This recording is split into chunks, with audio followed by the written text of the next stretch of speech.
Welcome to Penrose Learning, where we make understanding easy.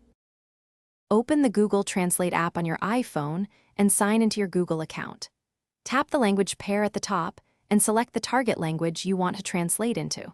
Download the target language pack by tapping the language name and choosing Download for offline use. Grant camera access when the iPhone prompts you so the app can use the camera for live translation. Check storage settings if the download fails and retry. Close other camera apps to avoid permission conflicts. Select camera mode at the bottom of the app to begin live translation immediately.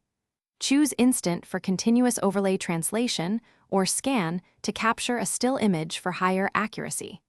Hold the iPhone steady about 6 to 12 inches from the text to ensure the camera focuses correctly.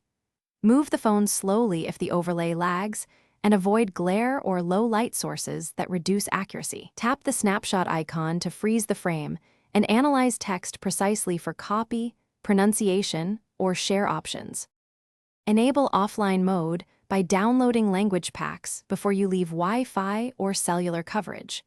Use scan results to highlight text, then tap copy to export it into other apps or notes. Tap the speaker icon to hear pronunciation and practice speaking with the translated audio. For tricky fonts or glare, increase screen brightness and angle the iPhone to reduce reflections. Turn on auto rotate when translating wide pages or menus to fit content better on screen during scanning. Clear cache occasionally to keep the app responsive and accurate. Thanks for watching. If this was helpful, leave a like and consider subscribing. See you next time.